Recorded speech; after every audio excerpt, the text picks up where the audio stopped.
What's up, everybody? It's Josh. We have got to talk about episode 9. Now, I know everything's really crazy right now. It's a tumultuous time in the Star Wars community. I've personally tried to be very fair with what is going on, my assessment of it, what I think Lucasfilm should do, what the fan base is talking about. However, there's been this contingent of people in this sort of thing coming up now and then where people are like, no, it doesn't matter. Star Wars is dead. It is dead, dead, dead. And episode 9 is doomed to fail. In this video, I want to talk about how that's absolutely fucking insane. Episode 9 is going to be completely fine. And not only do I think it's going to be fine, but I'm going to explain in this video why I think JJ Abrams is going to save this current saga in the final film for it. All right, let's get into this. Now, this one's going to be a little bit fun. I got to be honest here. I had a different video sort of planned, and then I saw the Alex Becker video that he released a couple of days ago, basically claiming that, like, Star Wars is dead 100%. On top of that, I've been seeing this in my comment section a lot. People are, like, chiming in, saying it doesn't matter. Star Wars is dead. Episode 9, nobody's going to go see. And look, as I've tried to say before, I think I'm being pretty fair with what is going on. I mean, there's a lot of people out there in complete denial that there's a big issue in the fan base, that things are bad. Look, I am with you. Things are bad. But to say that this franchise is over, that one of the strongest brands on the planet is just done, is absolutely asinine. At this point, I almost believe that people are they're trying to just overhype themselves. They need to, like, keep being more and more controversial. And especially when it comes to that Alex Becker video, it literally seemed like because a lot of the mainstream media tended to agree with what all these fringe people had been saying for a long time, they sort of lost their oomph. It wasn't as cool. It's not as punk rock if everybody agrees that Kathy Kennedy needs to go. And so I imagine these people just being there like, well, how can I still be controversial? How can I still be ridiculous? Oh, I know. I'll say that Star Wars is dead. Once again, absolutely ridiculous. Let me explain why. Episode 9 is going to be fine. Even on the low end, I think this thing still hits $1 billion,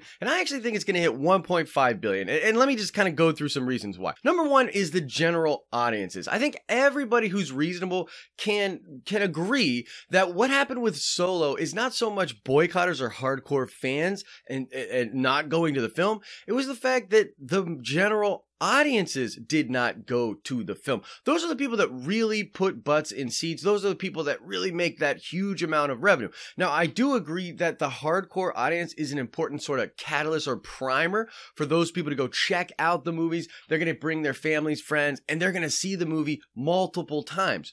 But even still, if you think that's more than like 10%, 20% of the people that go see these movies, you're crazy. You're just not thinking logically. The bottom line is most of the casual movie-going audiences just looked at this film and realized it was a super easy film to skip. And there's a multitude of things that were operating with the Solo phenomenon. But I think that when you consider the fact that we're a year and a half out from 9, the marketing's going to have more time. And in general, saga films just do way, way better. You're crazy if you think that the vast majority of general audiences are not going to go check out that movie. They are definitely going to do that. On top of that, I think most of the boycotters are going to go, and not because they're going to like go back on their word, although some of them probably would no matter what. But I think Solo is just so easy for them to skip, right? Boycott Solo. Boycott this movie that nobody ever wanted. Super convenient. Not really that hard to do. But when it comes to a saga film, that's going to be a little bit more difficult. And on top of that, Lucasfilm is going to do some stuff that's sort of like an apology to the fans. I do believe Kathy Kennedy's going to step down. I do believe we're going to get a new president. And on top of that, I do believe you're going to get some kind of a signaling from higher ups at Lucasfilm and Disney that they are not going to attack a different kind of fan on social media. I mean, hopefully. I mean, if they don't do that, then yeah, things might be really bad. But I think they're really smart, and on top of that, they realize that for billion is a hell of an investment, and they're going to have to read the room, read the terrain, and change things and play nice PR with the people that were disenfranchised over the past year. So yeah, even the boycotters, even the hardcore people are going to show up for episode 9 because Lucasfilm is going to make sure that they're catered to, at least to in some small degree. On top of that, the marketing's going to have way more time. I mean, one of the things that prevented Solo from being able to be properly marketed was the fact that they had to remake that whole movie. I mean, they literally remade the movie and didn't change their date time. That's crazy. They definitely should have done that. But Star Wars Episode 9 is not going to have that problem. They've got the full range of time, and just the marketing's going to be so much smarter. On top of that, it's the holiday thing again. I mean, this is just going to feel like the movie that all of the families are going to go see. It's going to be fine. And so, literally, guys, I'm telling you here, if you're out there saying Star Wars Episode 9 is not going to make money, Star Wars Episode 9 will die, I think you're just crazy. You're in denial of the facts. And let's talk about JJ Abrams, or Jar Jar Abrams, as a lot as the haters like to refer to him. And I think the big question I have here for people is like, have we forgotten who JJ Abrams is? Honestly, when he was first announced to take over for The Force Awakens and do the first Star Wars films, almost everybody in the fan community was super pumped about that prospect. And it just feels like now, like 2 years later after everything that's happened, and yes, some comments that he said were maybe not in the best taste for, you know, where the fandom was at.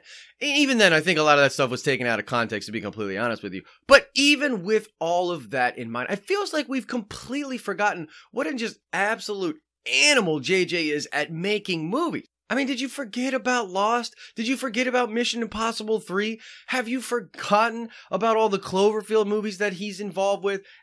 And Star Trek and Super 8 and on and on and on. I mean, the guy, he's really good at making movies. And again, something that I think a lot of people are not talking about is even these people that are like waving the flag for the haters. Star Wars is dead. Even those people, when you look at their videos, if you've been absorbing their content, you will realize that they were actually big fans of The Force Awakens. Even though that movie is derivative and it has its own set of problems, it's nowhere near as divisive as The Last Jedi. And almost all of these Star Wars fans that are like all mad and hating on Star Wars, they loved The Force Awakens. I mean, think about it for yourself. You'd have to admit that if JJ had done The Last Jedi, we probably wouldn't be in this position. And honestly, everybody would probably be way happier. And now that guy is getting the helm back. He's going to take the reins, and I think he's going to completely correct the course that we are on. I personally feel like JJ feels personally challenged by what is going on. And even without the divide, even without The Last Jedi and everything that's going on with there, I think he still feels challenged. A lot of the criticisms that came at him after The Force Awakens, I think were things that he's had time to really absorb and think about. And in this really long, illustrious Hollywood career, I think he realizes that the end cap to this current Star Wars saga is a super big deal for him and his career. He's been told that he can't close things out. He's been told that he's too derivative of a filmmaker, that he doesn't have originality when it comes to these things. And I think the dude has all the talent in the world, and he's got a big chip on his shoulder, and he's going to come out and completely blow us away.